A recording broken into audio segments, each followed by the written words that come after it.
दर्शकबिन प्रधानमन्त्री पुष्पकमल दाहाल प्रचण्डले 60 किलो सुन तस्करी प्रकरणको अनुसन्धान गर्न उच्चस्तरीय आयोग गठन प्रक्रिया अगाडि बढिसकेको घोषणा गरेपछि अब नेकपा माओवादी केन्द्रका नेताहरू पक्राउ पर्न सक्ने प्रबल सम्भावना रहेको बताइएको छ।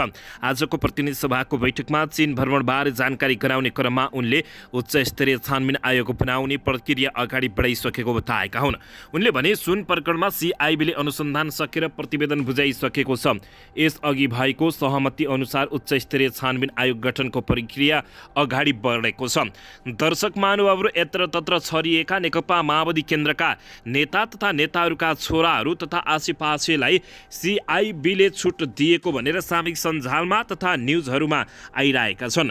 यस्तै काङ्ग्रेसका सहमहामन्त्री महेन्द्र यादवमाथि भएको साङ्घातिक आक्रमणप्रति पनि सरकारको गम्भीर ध्यान आकर्षण भएको बताउँदै उनले आक्रमण गर्ने व्यक्तिलाई कारबाही गरिने समेत बताएका छन्। दर्शकबिन चीन भ्रमणका क्रममा कृषि ऊर्जा लगायतका सम्झौता गरिने समेत बताएका छन्। दर्शक महानुभावहरू पछिल्लो समय नेकपा माओवादी केन्द्रका नेताहरू सुन प्रकरणमा जोडिएपछि उन्मुक्ति दिएको भन्दै चर्को विरोध समेत भइरहेको छ। यसको विरोधमा नेकपा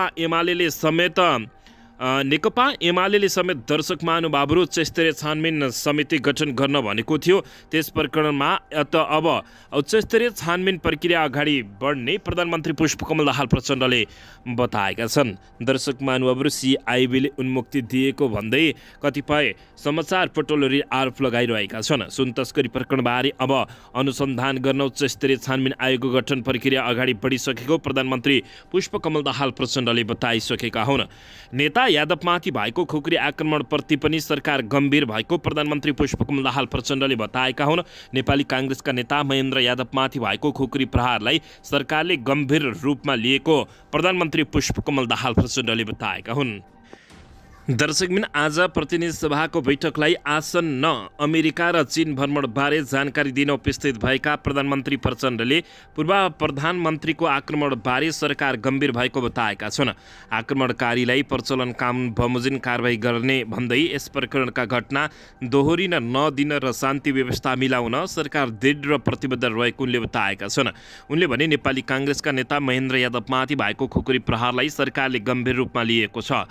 आक्रमणकारी प्रचलित कानुन बमोजिम कारबाही प्रक्रिया अगाडि बढाएको जानकारी गराउन चाहन्छु। यस प्रकरणमा घटना दोहोरिन नदिने र शान्ति व्यवस्थापन मिलाउन सरकार दृढ र प्रतिबद्ध रहेको जानकारी गराउँछौँ।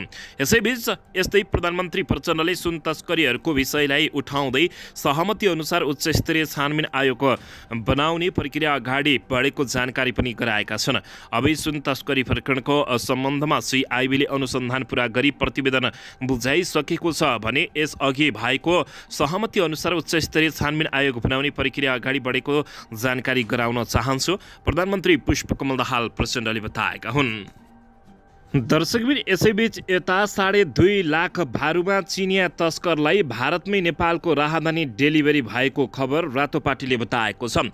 सुन तस्करी प्रकरणमा हालसम्म पक्राउ परेका मध्येमा मुख्य योजनाकार भनिएका एलेक्स भनेर चिनिने चिनिया नागरिक याओ पुचेङले 2.5 लाख भारू तिरेर नेपाली राहदानी हासिल गरेको अधिकार प्राप्त आधिकारिक समक्ष बयान दिएका छन्। लामो समयदेखि सुन तस्करीमा संलग्न रहँदै आएका 36 वर्षीय पुचेङ सन् 2011 सेप्टेम्बर 20 तारिकमा नै 4 किलो 98 ग्राम सुनसहित भारतको दिल्ली नयाँ एयरपोर्टमा पक्राउ परेका थिए। यसै बीच अदालतमा 5 लाख भारतीय रुपियाँ दरोटी तिरेर छुटेका उनले राहदानी भने फिर्ता पाएका थिएनन्।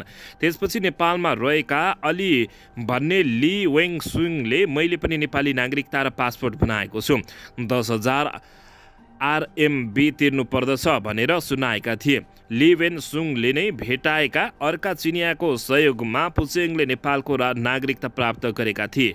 ली वेङ सुङ पनि सन् 2021मा भारतबाट मोल्टन मेडल अपरेसनमा त्यहाँको डाइरेक्टरेट अफ रेभिन्यू इन्टेलिजेन्सबाट 83.53 किलो सुन बरामद भएको कसुरमा समातिएर छुटेको पुचेङले आफ्नो बयानमा खुलासा गरेका छन्। पुचेङका अनुसार उनले नेपाली राहदानी बनाउन नेपाल पनि आउन परेको थिएन। पैसा तिरेपछि भारतमा हुँदा नै उनले नेपाली राहदानी प्राप्त गरेका छन्, उनले बयानमा भनेका छन्। दर्शक महानुभावहरू, नेपालमा यस्ता तस्करहरू छन्, यसबारे के भन्न चाहनुहुन्छ? दर्शकबिन यसैबीच यता नेकपा एमालेका नेता एवं पूर्व मन्त्री डाक्टर भीमबहादुर रावलले प्रधानमन्त्री पुष्पकमल दाहाल प्रचण्डको चीन भ्रमण नेपालको संविधान विपरीत हुने बताएका छन्। प्रचण्डजीले चीन भ्रमण गर्ने बाटो न्युयोर्क रोज्नु कूटनीतिक रूपमा अत्यन्त गलत भएको भीम रावलले बताएका हुन्। प्रधानमन्त्रीले भारत, चीन, अमेरिका, रुस आदि शक्तिशाली देशमा जानु अघि संविधानको 51 ग को स्मरण गर्नुपर्दछ। चीन भ्रमण गर्ने बाटो न्युयोर्क रोज्नु कूटनीतिक दृष्टिकोणबाट अत्यन्त गलत छ। नेपालको असंलग्न परराष्ट्र नीति, संयुक्त राष्ट्र सङ्घको बडापत्र र पञ्चशीलको सिद्धान्त विपरीत छ। चीन भ्रमणको यो तरिका गलत हो। उहाँले के कारण यस्तो गर्नुभयो? मलाई आश्चर्य लागेको छ। बेइजिङ भएर अमेरिका गयो भने के हुन्छ? पाकिस्तान भएर दिल्ली गए के हुन्छ? एक कार्यक्रममा कुराकानी गर्दै उनले बताएका छन्। प्रधानमन्त्री प्रचण्ड विभिन्न शक्तिशाली केन्द्रलाई खुसी पार्ने र सत्तामा रहने अभियानमा रहेको पनि उनले भीम रावलले बताएका छन्। उनले भने दक्षिण पूर्वी एसियामा गएका बेलामा त्यसरी जानु ठिक होइन। अमेरिका र चीनको व्यापारिक प्रतिस्पर्धा छ, ताइवानको विषय लिएर तनाव छ, इन्डो प्यासिफिक क्षेत्रमा विवाद छ। यो तथ्यलाई नबुझी यति साह्रो फितलो हुनु हास्यास्पद कुरा भएको उनले बताएका छन्। प्रचण्डजी विभिन्न शक्तिशालीलाई खुसी पार्ने र सत्तामा टिकिरहने अभियानमा हुनुहुन्छ। चीन भ्रमण जान मन छैन भने नगए पनि भइहाल्यो नि, उनले भने। पछि पनि गए भइहाल्थ्यो, नेपाल आएर गएको भए पनि हुन्थ्यो। खेलकुदको अवसर फारेर चीन भ्रमण गर्नु सन्तुलित सम्बन्ध राख्नु नभएको उनले औँलाएका छन्। संयुक्त राष्ट्र सङ्घको महासभामा प्रधानमन्त्री प्रचण्ड जानुपर्ने कुनै कारण नभएको भीम रावलले औँलाएका छन्। उनले भने यति बेला नेपालको प्रधानमन्त्री संयुक्त राष्ट्र सङ्घको महासभामा जानु भनेको औपचारिकता मात्र हो, न त सत्य निरूपण र मेलमिलापको काम टुङ्गिएको छ, न त देशमा केही गजब काम भएको छ। उनले भने नक्कली भुटानी शरणार्थी बनाएर अमेरिका पठाउने तरिकाले बदनामी बेहोरेको छ। सुन तस्करीले बदनाम छ। नेपालले देखाउने कुरा के नै छ र? केही वर्ष अगाडि प्रधानमन्त्री र परराष्ट्र मन्त्रीको साटो गृहमन्त्रीको हैसियतमा म महासभामा जाँदा हुने, अहिले प्रधानमन्त्री नै जानुपर्ने के छ र महासभामा? दर्शकबिन, अन्ततः नेकपा एमालेका नेता सुभाष चन्द्र नेमाङको मृत्यु रहस्यमय लुकेको छ। सुभाष चन्द्र नेमाङको मृत्युको कारण रहस्यमय रहेपछि यति बेला पोस्टमार्टम नगरी किन दाह संस्कार गरिएको भन्ने आवाज पनि उठ्न थालेको छ। यसैबीच नेकपा एमालेका अध्यक्ष एवं पूर्व प्रधानमन्त्री केपी शर्मा ओलीले निकै ठुलो खुलासा गरेका छन्। संविधान सभाका अध्यक्ष तथा नेकपा एमालेका उपाध्यक्ष सुभाष चन्द्र नेमाङको मृत्युको कारण के हो नखुलाई परिवार र सरकार मिलेर दाह संस्कार गरेका छन्। सोमबार दिनभर सक्रिय रहेका सुभाष चन्द्र नेमाङको सोमबार बेलुका अचानक मृत्यु भएको थियो।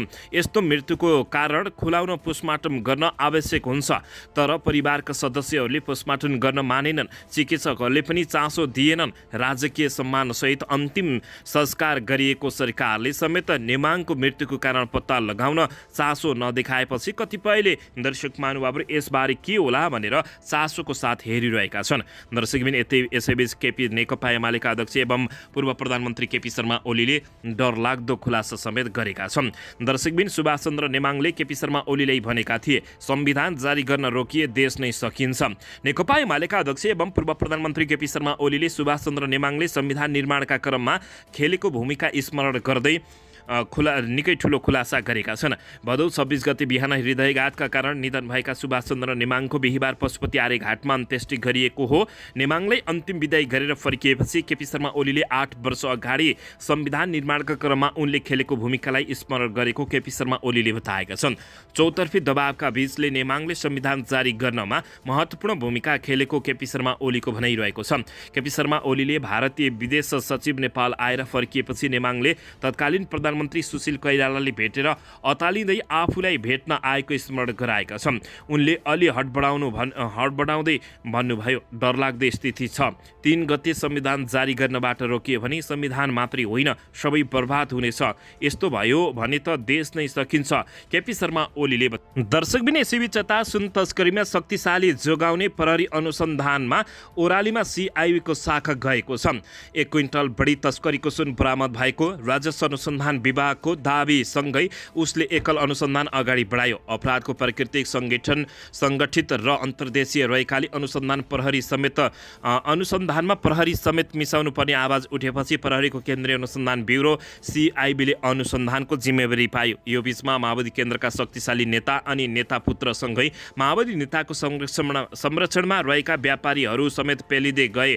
कृष्णबहादुर महरा पुत्र राहुल महरा, पूर्व उपराष्ट्रपति नन्दकिशोर पुनका छोरा दिपेश पुन, माओवादीका उपमहासचिव वर्षमान पुन अनि उनको श्रीमती उन्सरी घरती मगर जोडिए। दर्शक महानुभावहरू तरफ ब्युरोले यिनीहरूलाई धमाधम सफाई तथा यिनीहरूलाई कुनै पनि सोधपुछ नगरी अथवा सामान्य सोधपुछ गरी छाडिदिएको भनेर जताततै दर्शक महानुभावहरू यति बेला निकै चर्को आलोचना समेत हुने गरेको छ। यसबारे तपाईँहरूले के भन्न चाहनुहुन्छ प्रतिक्रिया दिन नभुल्नुहोला।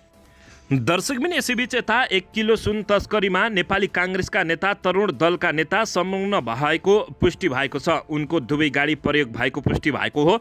गत मङ्गलबार बिहान त्रिभुवन विमानस्थलबाट करिब 1 केजी 960 ग्राम सुन प्रहरीले बरामद गरेको अवस्थामा दर्शक महानुभावहरू उनको गाडी प्रयोग भएको जानकारी प्राप्त भएको छ।